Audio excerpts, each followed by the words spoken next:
இந்த போர் முழுமையடையாத பட்சத்தில் அவர்களும் அமெரிக்காவோடு எந்த சமரசமும் செய்து கொள்ள முடியாத அளவிற்கு நிலைமை கடும் போக்காக மாறியிருக்கிறது.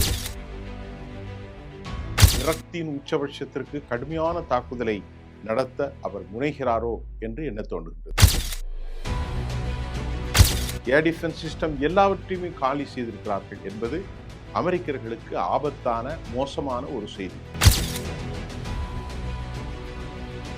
ஈரானுடைய பணத்திலிருந்து அமெரிக்கா தமது இழப்பிற்கு பணத்தை ஈடு செய்து கொள்ளும் என்று சொல்லியிருக்கிறார்.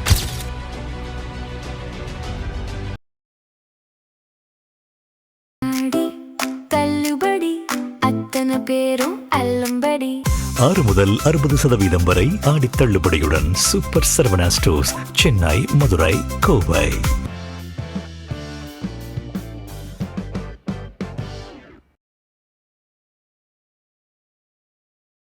நேயர்களே, தற்போது ஈரான் மற்றும் அமெரிக்க போர் நிலை 13 நாட்கள் முடிந்து தற்போது 14வது நாட்கள். நேற்றைய செய்திகள் இன்றைக்கு நாம் பார்ப்போம். இன்றைய செய்திகளை மீண்டும் அடுத்து பார்க்கலாம். அமெரிக்க அதிபர் மிகுந்த விரக்தியில் இருப்பதாக செய்திகள் வந்து கொண்டிருக்கிறது. அந்த விரக்தியினுடைய உச்சபட்ச நிலையில் அமெரிக்கா மற்றொரு தாக்குதல்களை மிக கடுமையாக தாக்க வேண்டும் என அவர் எதிர்பார்ப்பதாகவும் செய்திகள் நமக்கு கிடைத்திருக்கிறது. ஈரானுடைய இராணுவ தலைமையோ அரசியல் தலைமையோ இந்த போர் முழுமையடையாத பட்சத்தில் அவர்களும் அமெரிக்காவோடு எந்த சமரசமும் செய்து கொள்ள முடியாத அளவிற்கு நிலைமை கடும் போக்காக மாறியிருக்கிறது. அதனால போர் இப்பொழுது வரை தொடர்கிறது, அழிவுகள் தொடர்கிறது, பதட்டம் தொடர்கிறது. இப்ப நம்ம முதற் செய்தியாக ஈரானுடைய தொழில்நுட்பத்தை குறித்தும் நாம் சில விஷயங்களை பேச வேண்டியிருக்கிறது. உலகத்தில் அமெரிக்கா பெரிய தொழில்நுட்பம் கண்ட நாடு, அதில் எந்த விதமான மாற்றமும் இல்லை. அமெரிக்கருடைய ஃபைட்டர் ஜெட்டோ, அமெரிக்கருடைய ஏர் டிஃபென்ஸ் சிஸ்டமோ, எலக்ட்ரானிக்ஸ் வார்ஃபரோ, அவர்களுடைய பங்கர் பஸ்டர் குண்டுகளோ, வார்ஃபர் சிஸ்டமோ, எலக்ட்ரானிக்ஸ் தொழில்நுட்பம், மொசாத், அதாவது சிஐஏ, இதையெல்லாம் அமெரிக்கர்களோடு யாரும் இணையில்லை. ஆனாலும் தற்போது போரில் ஈரானுடைய சில தொழில்நுட்பங்கள் அமெரிக்கர்களை அதிர்ச்சி அடைய செய்கிறது. உதாரணத்திற்கு ஷஹீன் 136 அந்த ஏவுகணைகள், அது ஏவுகணைகள் அல்ல, ட்ரோன்கள். எதிரினுடைய இலக்கை முதலில் ஒன்றை அனுப்பி அது சுவரை துளையிட்ட பின்பு மற்றொன்றை அனுப்பி அது உள்ளே இருக்கக்கூடிய நபர்களை கொத்தாக தூக்கி தட்டக்கூடிய ஒரு நிலை தற்போது காணப்படுகிறது. இந்த தொழில்நுட்பம் எப்படி கிடைத்தது என்பதுதான் அமெரிக்கர்களுக்கு பெரும் ஆச்சரியம். ஒருவேளை ரஷ்யா, சீனா இந்த தொழில்நுட்பத்தை மேன்மைப்படுத்தி, ஆக்சுவலி ஷாஹின் என்பது அவர்களுடைய தான் 136, 129, 136, 171. அதில் 136ஐ ரஷ்யர்களால் அது கிரேட் அப்டேட்ஸ் கரண்ட்ல ஏதாவது பண்ணி இந்த மாதிரியாக ஒரு மேனுவரபிள் ட்ரோன்கள் சூழ்ச்சி செய்து முதலில் ஒன்று செல்லும், அது சுவரை துளைக்கும், மற்றொன்று அதற்கு பின்னாலே போய் உள்ளே இருப்பவர்களை காலி செய்யும். இதை பார்த்துதான் இப்போது அமெரிக்கா ஆடி போயிருப்பதாகவும் தகவல்கள் வந்திருக்கிறது. அமெரிக்கர்களுக்கு பொதுவாக எல்லா நிலைகளிலுமே முழுமையான தாக்குதல்கள் முடிந்து போயிருக்கிறது. அமெரிக்கர்கள் பெரும் இழப்பை தொடர்ந்து உயிராலும் அமெரிக்காவுடைய திருப்பி உங்களுக்கு சொல்லணும்னு சொன்னா, இத்தனை வருஷமா கோலாச்சி கொண்டிருக்கக்கூடிய மத்திய கிழக்கிலிருந்து அமெரிக்கா தற்போது வெளியேறக்கூடிய ஒரு சூழலோ, அல்லது அமெரிக்கர்களுடைய ஏர் ஸ்ட்ரைக்கர்கள், அமெரிக்கருடைய டிஃபென்ஸ் சிஸ்டம் மத்திய கிழக்கில் எல்லா நிலைகளிலும் அது ஒரு பாதுகாப்பு அல்லாத ஒரு நிலையை உருவாக்கி இருக்கிறது என்பது 100 விழுக்காடு உண்மை. அதில் எந்த விதமான சந்தேகமும் இல்லை. ஆகவேதான் டொனால்ட் ட்ரம்ப் அமெரிக்காவில் ஏற்பட்டிருக்கக்கூடிய உள்நாட்டு கலவரங்கள், குழப்பங்கள், செனட் சபை, அமெரிக்க பிரதிநிதித்துவ சபை, அமெரிக்காவினுடைய காங்கிரஸ், இவைகளெல்லாம் இணைத்து அவர் சொல்கிறார், விரக்தியின் உச்சபட்சத்திற்கு கடுமையான தாக்குதலை நடத்த அவர் முனைகிறாரோ என்று எண்ண தோன்றுகின்றது. இஸ்ரேல் தற்போது அமைதியாக இருப்பது அது கூட ஒரு ராஜதந்திர நடவடிக்கைகள் தான் என்று சொல்லப்படுகிறது. இப்போ அமெரிக்காவினுடைய போராட்டம் மத்திய கிழக்கு, அமெரிக்காவுடைய போராட்டம் ஈரான். ஆனால் இஸ்ரேல் இப்பொழுது அமைதியாக இருக்கிறது. அது ஒரு ராஜதந்திர நடவடிக்கை என்றுதான் சொல்லப்படுகின்றது. இஸ்ரேலுக்குள் எப்போதும் இல்லாத அளவிற்கு ஈரானிய உளவாளிகள் அதிகரித்து வருவதும், ஈரானுடைய உளவாளிகள் இஸ்ரேலிய தலைவர்களை படுகொலை செய்வதற்கான திட்டத்தை அவர்கள் தீட்டி வருவதையும் மொசாத் கண்டுபிடித்திருப்பதாகும்.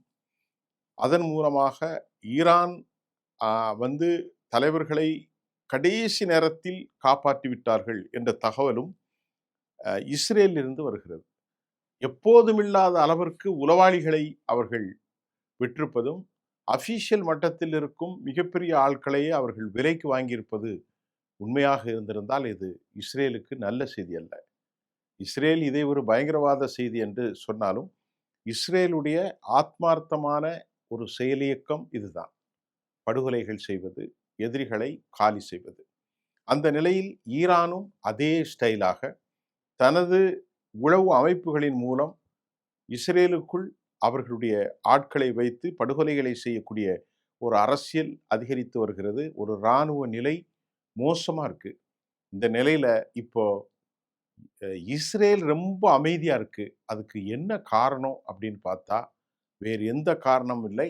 அதற்குள் ஒரு சூட்சமம் இருக்கிறது. ஆகவே ஏதோ ஒரு காரணம். இஸ்ரேல் ஆரம்பத்திலே அடித்து டயர்டாகி விடாமல் கடைசியில் ஒரு பெரிய தாக்குதலை, நாம் ஏற்கனவே சொன்ன மாதிரி 700க்கும் மேற்பட்ட விமானங்களோடு ஒரு கலெக்டிவ் பைண்டிங், அனைவரையும் இணைத்து கொண்டு ஒரு தாக்குதலுக்கு இஸ்ரேல் வலிமையாக இருக்க வேண்டும் என்ற ஏதோ ஒரு இராணுவ திட்டம் இருப்பதை நாம் மறக்க முடியாது. ஈரானுடைய பொருளாதார நிலைகளை முழுமையாக அமெரிக்கர்கள் காலி செய்து வருகிறார்கள். ஈரானுடைய ஏர்போர்ட் அடிச்சிருக்கிறார்கள், ஈரானுடைய ஃபோர்ட், ஈரானுடைய மக்கள் வாழும் இடங்கள்.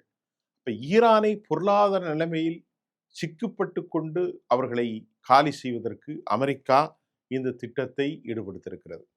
இதற்கிடையில் பஹ்ரைனில் இருக்கக்கூடிய அமெரிக்காவினுடைய மிகப்பெரிய கம்பெனியான அமேசான் டேட்டா சென்டர்ஸ், அது அமெரிக்காவுக்கு இந்த போரில் பல வகைகளிலும் துல்லியமாக உதவி வருவதாக தகவல்கள் வந்ததை அடுத்து 2வது முறையும், ஏற்கனவே குவைத் என்று நினைக்கின்றேன், தற்போது அது பஹ்ரைனில் 2வது முறையாக அமேசான் டேட்டா சென்டர் தாக்கப்பட்டது. நேற்று அறிந்து கொள்ள முடியாத CIA உளவுத்தளத்தை ரியாத்தில் இருந்ததையும் ஈராக்கில் இருப்பதையும் தாக்கியிருக்கிறார்கள். ஆக இதையெல்லாம் அமெரிக்கர்களுக்கு எதிராக அவர்கள் விஷமத்தனமான ஒரு தாக்குதலை முன்னெடுத்திருக்கிறார்கள் என்பதும் நமக்கு தெளிவாக தெரிகிறது. ஆகவே பரஸ்பரம் 2 பேருமே பொருளாதார கேந்திர முக்கியத்துவம் வாய்ந்த இடங்களில் அமெரிக்கர்களும் குவைத் மற்றும் பல இடங்களில் ஈரானியர்களும் தாக்குவது நோக்கம் ஒன்றாகத்தான் இருக்கிறது. கிட்டத்தட்ட அமெரிக்கா 1430 என்கின்ற அளவில் அமெரிக்கர்கள் ஏவுகணைகளை இந்த போரிலே அவர்கள் ஈரானியர்களுக்கு எதிராக வீசியிருப்பது அமெரிக்காவினுடைய அந்த ஏரியல் ஆயுத குடோன்களில் வலிமை குறைந்திருக்கிறது. குவைத்திலிருந்து ஹிமாஸ் ஏவுகணைகள் ஈரானியர்களை நோக்கி, ஈரானுடைய நிலைகளை நோக்கி வீசப்பட்டிருக்கிறது. இந்த மாதிரி ஒரு சூழ்நிலையில்தான் அமெரிக்க அதிபர் விரக்தி அடைந்த நிலையில் இருப்பதாக நியூயார்க் டைம்ஸ் செய்தியிலே சொல்லியிருக்கிறது. நிலைகளில் இருப்பவர்கள் இறுதி போருக்கு தயாராகிறார்களா என்ற கேள்வி வருகிறது. நீங்கள் பார்த்தீர்கள், ஈரான் தரைப்படை தாக்குதலில் வந்தால் எதிர்கொள்ளக்கூடிய அளவிற்கு நாட்டு மக்களிடத்தில் கைகளில் ஆயுதங்களை கொடுத்திருக்கிறார்கள். அதை மீறி அமெரிக்கர்கள் மீண்டும் இறங்கினால் அது ஒரு ஆப்கானாகவோ, ஈரானாகவோ, ஈராக்காகவோ, வியட்நாமாகவோ மாறும், சிரியாவாக மாறும் என்பதில் எந்த சந்தேகமும் இல்லை. ஆக அந்த மாதிரியாக ஒரு அழிவுபட்ட தேசம் அல்ல இது. நிலைத்தன்மையோடு தற்போதும் நின்று கொண்டிருக்கக்கூடிய ஒரு தேசமாக இருப்பதால் அமெரிக்கா அவ்வளவு எளிதாக உள்ளே கால் வைத்து நுழைந்து வேட்டையாடிவிட முடியாது என்பதையும் நாம் கவனத்தில் கொள்ள வேண்டும். பஹ்ரைன், குவைத் 2 நாட்டிலிருந்தும் மக்கள் உடனடியாக நீங்க வெளியேறிடுங்க ஏன்னு சொன்னா அமெரிக்க தளங்கள் பக்கத்திலிருந்து வேறு பக்கத்துக்கு போயிருங்க என்று திரும்ப திரும்ப ஈரானியர்கள் பொது சமூகத்திற்கு எச்சரிக்கை கொடுத்து கொண்டே இருக்கிறார்கள்.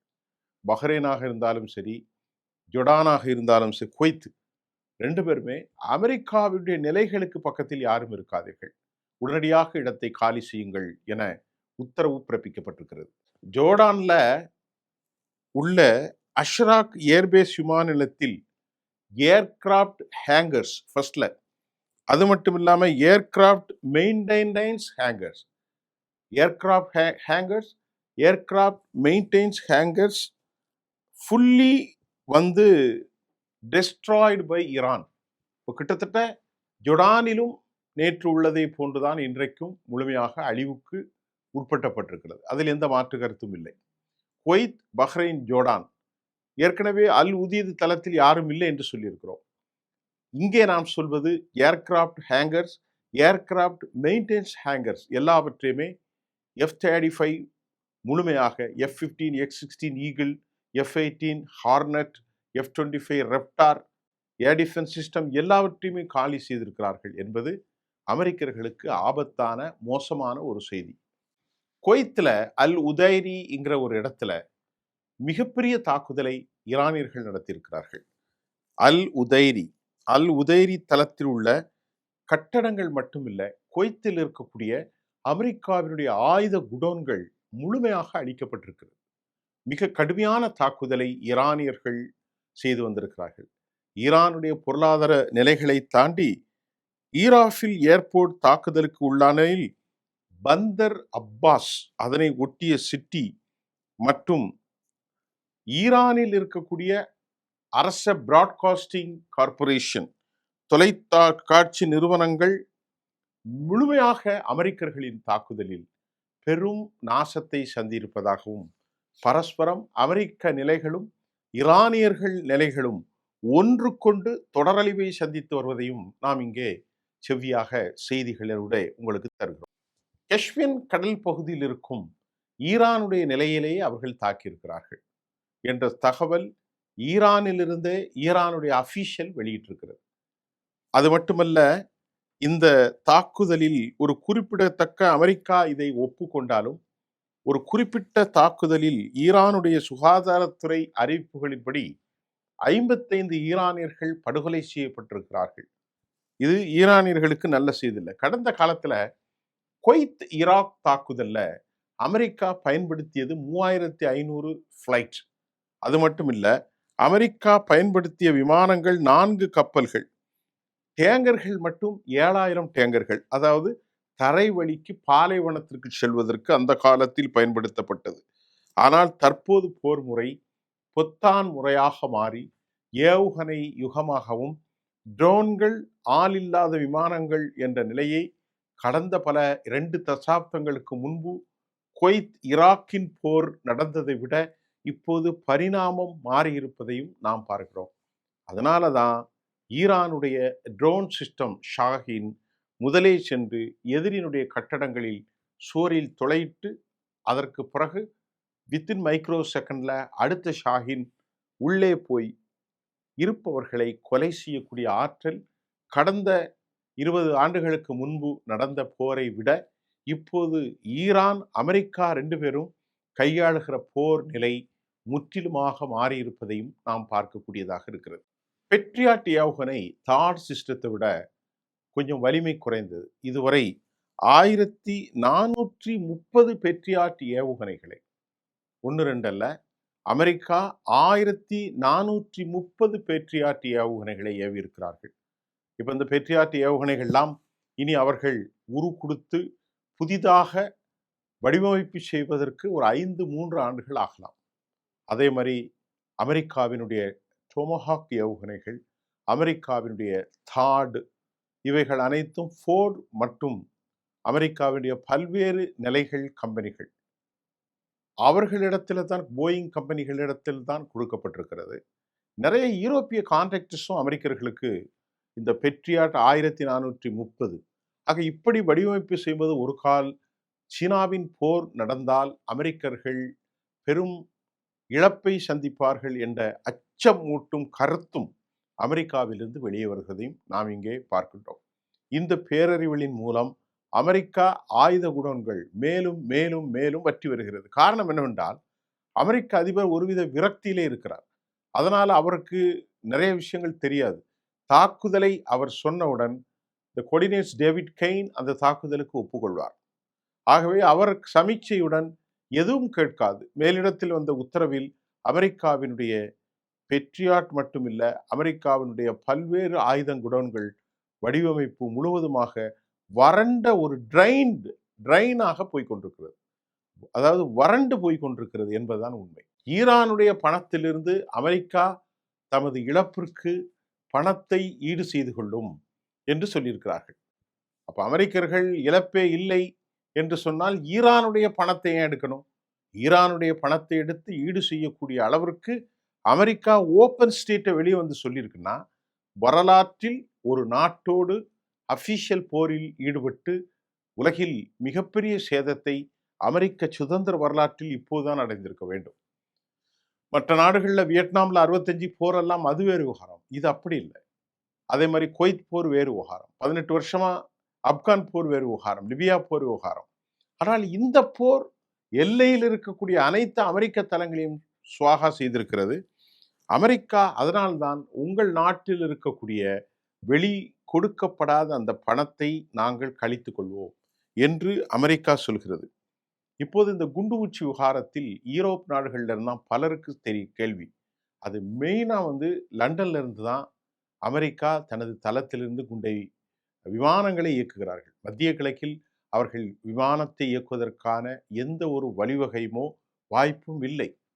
ஆக அப்படியே பார்க்கின்ற போது ஈரான் ரிட்டாலியேட் செய்கிற போது ஈரோப்பியர்களை இந்த போரில் ஈடுபடுத்தி விடலாம் என்று அமெரிக்கா இராணுவ சபை ஒரு திட்டமிட்டிருக்கலாம். ஆனால் பிரான்ஸ் அதிபர் சொல்கிறார், எங்களுக்கு we have a right to depend பண்ண எங்களை நாங்கள் பாதுகாத்து கொள்வதற்கு உரிமை இருக்கிறது. ஆனால் நாங்கள் ஈரானை திருப்பி தாக்க மாட்டோம், ஈரானோடு போருக்கு செல்ல போவதில்லை என்பதை அமெரிக்காவிற்கு முகத்தில் அடைந்தார் போல். அமெரிக்கா என்ன நினைக்கிறது? ஒரு குழப்பத்தை ஏற்படுத்தி ஈரோப்பியர்களை ஒரு கொலிஷன் பார்ட்னராக உள்ள கொண்டு வந்து எல்லோரும் சேர்ந்து ஈரானை துவம்சம் செய்து விடலாம் என ஒரு திட்டம் போடும்போது, இதை பெரும்பாலும் பிரான்ஸ் என்ன சொல்லியிருக்கு, நாங்கள் டைரக்டாக போரில் இன்வால்வ் ஆக மாட்டோம், எங்களை நாங்கள் தற்காத்து கொள்வதற்கான நடவடிக்கை எடுப்போம் என்பதின் மூலம் இது அமெரிக்கா நீ தனித்துத்தான் போரிட வேண்டும், நீங்கள் ஒருவேளை எங்களுடைய அமைப்பில் இருக்கலாம், யூரோப்பியன் யூனியன் அமைப்பில் இருக்கலாம், நேட்டோ படைகளில் இருக்கலாம், ஆனால் ஈரானோடு போர் செய்வதற்கு நாங்கள் தயாராக இல்லை என்பதை ஜெர்மனும் மற்ற நாடுகளும் பிரான்சும் யூகே இட்டலி எல்லாம் நேற்று சொல்லிய விட்டார்கள். ஈரானிய போர்களில் நாங்கள் தலையிடப் போவது, ஏனென்றால் அவர்கள் அமெரிக்கர்களுக்கும் யூதர்களுக்கும் அவர்கள் ஆதரவாக வந்தால் அவர்கள் நாட்டில் எவ்வளவு பொருளாதார சுணக்கம் அந்த நிலை ஏற்படும் என்பதை நன்கு உணர்ந்து கொண்ட இமானுவேல் மெக்ரான், நாங்கள் ஒரு டிபெண்ட் மெக்கானிசம், தற்காத்து கொள்ளக்கூடிய ஒரு அடிப்படைத்துவம் மட்டும்தான் செய்வோம், திருப்பி தாக்க மாட்டோம் என்று தெளிவுரையாக சொல்லியிருக்கிறார். Operation Epic fury 1, operation Epic fury 2, அதுக்கப்புறம் ப்ராஜெக்ட் ஃப்ரீடம். இந்த ப்ராஜெக்ட் ஃப்ரீடம் 36 மணி நேரத்தில் முடிஞ்சிட்டு. இப்போ ஆப்ரேஷன் எபிக் ஃபியூரி 1 அது போன்று ஒரு பெரிய ஆப்ரேஷன் அவர் செய்ய போவதாக சொல்லி கொண்டிருக்கிறார். அமெரிக்க அதிபருடைய சொற்களை எல்லாம் நாம் கணக்கில் எடுத்துக்கொள்ளக்கூடாது. ஆப்ரேஷன் எபிக் ஃபியூரி மாதிரி ஒன்று செய்தால் அவர்களுக்கு பணம் யார் கொடுப்பா? அமெரிக்க செனட் சபையோ அமெரிக்காவினுடைய மற்ற சபைகளோ பணம் கொடுப்ப முன்வராத நேரத்தில் அவர் கூறுவதை ஓடுகிற தண்ணீரில் களத்தை கொண்டு எழுதுவதற்கு ஒப்பான ஒன்றாகத்தான் நாம் புரிந்து கொள்ள வேண்டும் என்பதுதான் உண்மையான நிலையாக இருக்கிறது. சவுதி அரேபியாவோடு அமெரிக்கா அணு ஆயுதங்களை என்ட்ரி செய்வதற்கு அனுமதி கொடுத்தார்கள். அதில் இஸ்ரேல் எதிர்த்தது என்று நேற்று நான் ஒரு செய்தியை சொன்னேன்.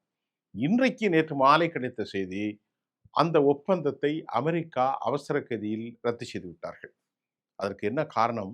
ஆப்ரஹாம் அக்கார்ட் என்று சொல்லக்கூடிய இஸ்ரேலை அங்கீகரிக்கக்கூடிய ஒப்பந்தத்தில் இதுவரை யுனைடெட் அரபு எமிரேட்ஸும் மொராக்காவும் மட்டுமே கையெழுத்திட்ட நிலையில் சவுதி அரேபியா இஸ்ரேலை ஏற்றுக்கொள்ள கைச்சாத்திட வேண்டும் என்பதுதான் ஆப்ரஹாம் அக்கார்ட். 2017 டொனால்ட் ட்ரம்புடைய காலத்தில் இது வடிவமைக்கப்பட்டது. ஆனால் நாங்கள் அமெரிக்கா எங்களுக்கு சிறந்த பணிகளுக்கு அணு ஆயுதங்கள் செய்ய உலையின் மூலம் அதை நாங்கள் குண்டுகளை தயாரிக்காமல் 2030 ரியாத் போன்ற பெரும் மண்டலத்திற்கு பவர் செக்டாருக்கு பயன்படுத்த என்ட்ரி செய்வதற்கு உரிமை கொடுத்தது என்று சொல்லப்பட்டவுடன் அமெரிக்கா பல்டி அடித்து இப்ராஹிம் அக்கார்டில் இல்லைன்னு சொன்ன உடனே அந்த ஒப்பந்தம் ரத்து செய்யப்பட்டிருக்கிறது. மீண்டும் அமெரிக்காவையும் சவுதி அரேபியாவுடையும் நெடுதூரத்திற்கு தள்ளி போயிருக்கிறது. சவுதி அரேபியா மீண்டும் தனது உறவுகளை மறுபரிசீலனை செய்யும் அல்லது முழுமையாக அமெரிக்காவிடமிருந்து விலகும். இதுதான் உண்மை. இதுதான் நடக்க போகுது. குவைத்தில் நான் நேற்று சொல்லியிருந்தேன், குவைத்தில் மன்னர் ஃபேமிலி வெளியேறிட்டார்கள் என்று. அது பல நண்பர்கள் அவர்கள் குடும்பம் பாதுகாப்பு கருதி போயிருக்கலாம். ஏனென்றால் இந்த போரில் ஈரான் குவைத்தை தான் டார்கெட் செய்திருக்கிறார்கள். உதாரணத்திற்கு நீங்கள் பார்த்தால் அல் அலி சலேம், குவைத்தில் இருக்க இராணுவ தளவாடங்கள், கேம்ப் உதீரி, கேம்ப் டோஹா, கேம்ப் அரிஃப்ஜான் போன்ற குவைத்தில் இருக்கக்கூடிய அமெரிக்க நிலைகள், அல் உதீரி, கேம்ப் டோஹா, கேம்ப் அரிஃப்ஜான் எல்லாம், கேம்ப் உதீரி, அமெரிக்கா இது குறித்து இவ்வளவு நாசத்தை அழிவை குவைத்தில் அமெரிக்கா தளம் சந்தித்த போதும் யுஎஸ் எந்த ஒரு கமெண்ட்ஸும் யுஎஸ் தரப்புல வரல. அது ரொம்ப முக்கியமாக விஷயம் இருக்கும். அதே போன்று ஈரானில் அவாஸ், ஈரானில் இருக்கக்கூடிய பந்தர் அப்பாஸ், ஈரானில் இருக்கக்கூடிய கொராம்பாத் ஆகிய ஈரானுடைய நகரங்கள், அவாஸ், பந்தர் அப்பாஸ், கொராம்பாத் போன்ற ஈரானுடைய நகரங்கள் பயங்கரமான அழிவை சந்தித்திருக்கிறது. நியூயார்க் டைம்ஸ் நாளிதழில் ஈரான் மற்றும் அமெரிக்கா பேச்சுவார்த்தையில் ஈடுபடுவதாக ஒரு தகவல். ஆனால் உடனடியாக ஈரான் மறுத்துவிட்டது. அமெரிக்காவும் அதை ஏற்றுக்கொள்ளவில்லை. ஈரானியர்கள் அந்த மாதிரி சிந்தனையே இல்லை என்று சொல்லியிருக்கிறார்கள். இவ்வளவு பெரிய நாசத்தை சந்தித்த பிறகு அமெரிக்கர்களோடு நாங்கள் பேச்சா என்று அதை சொல்லியிருக்கிறார்கள். கத்தர் அந்த நடவடிக்கையில் ஈடுபடுவதாக சொல்லப்பட்டாலும் ஈரான் மறுத்திருக்கிறது. அமெரிக்காவும் மறுத்த செய்திகள் ஒளியா இருக்கின்றன. கத்தர் சமாதான பேச்சை முன்னெடுக்கலாம், எடுத்துக்கொண்டு இருக்கலாம் என்று சொல்லப்படுகிறது. இதற்கிடையிலே ஈராக்கினுடைய அதிபர் அங்கே சென்றிருக்கிறார். அவர் ஈரானுக்கும் வருகை தந்திருக்கிறார். ஈராக்கின் அதிபர் அமெரிக்காவுக்கு சென்றுவிட்டு ஈராக்குக்கு வந்திருப்பது புதிய செய்திதான். ஆக இன்றைக்கு நாம் நிறைய செய்திகளை சொல்லிட்டோம். இரு தரப்பிலும் கடுமையான பாதிப்புகள், இரு தரப்பிலும் கடுமையான அழிவுகள், உச்சபட்ச விரக்தியில் அமெரிக்கா அதிகம். அமெரிக்கா இழந்ததை எல்லாம் சொல்லியிருந்தோம். குவைத்தில், பஹ்ரைனில் அமேசான், குவைத்தினுடைய அல்சலாம், அல் உதிரி, கேம்ப் அரிஜான், கேம்ப் தொஹா எல்லாமே சொல்லியிருக்கிறோம். மீண்டும் இந்த நிலை எப்படி போக போகிறது? கண்ணு கெட்டிய வரைக்கும் சமாதான தொலைவுகள் இல்லை. மீண்டும் கடுமையான போரை வான்பரப்பில் 700 ராக்கெட் விமானங்களை கொண்டு தாக்கும் போது ஈரான் உருக்களைந்து போவதற்கு அதிக வாய்ப்பு இருக்கு. ஆனாலும் இதையெல்லாம் தெரிந்தும் ஈரான் வலிமையாக நிற்பதுதான் சர்வதேச சமூகத்திற்கு புரியவில்லை. எப்படி இந்த வலிமை அவர்களுக்கு இருக்கிறது? கொஞ்சம் கூட கற்பனை செய்து இவ்வளவு பெரிய அழிவை அமெரிக்கா தாக்கி கொண்டிருக்கிறது. இன்னும் தாக்கினால் பயங்கர அழிவுகளை சந்திப்பார்கள். இது உலகத்திற்கு புரியாத ஒரு புதுமையாக இருக்கிறது. ஆனாலும் இராணுவ நோக்கர்களும் கூட புரிந்து கொள்ள முடியாத ஒரு சங்கதியில் ஈரானியர்களிடத்தில் மௌன புரட்சிக்கும் தாக்குதலுக்கும் அவர்கள் பின்னால் இருந்து இயக்குவதும் வலிமையும் இந்த தொழில்நுட்பமும் எங்கிருந்து வந்தது என்பது கேள்விக்குறியாக இருந்தாலும் அது வெளியாகத்தான் தெரிகிறது. இந்த போரை ஈரானோடு இணைந்துதான் ரஷ்யாவும் சீனாவும் நடத்துகிறதா என்ற கேள்வி தொங்கித்தான் இருக்கிறது. மீண்டும் நாளை புதிய அத்தியாயத்தோடு உங்களை சந்திப்போம். நன்றி. தள்ளுபடி அத்தனை பேரும் அல்லம்படி 6 முதல் 60% வரை ஆடி தள்ளுபடியுடன் சூப்பர் சரவணா ஸ்டோர்ஸ், சென்னை, மதுரை, கோவை.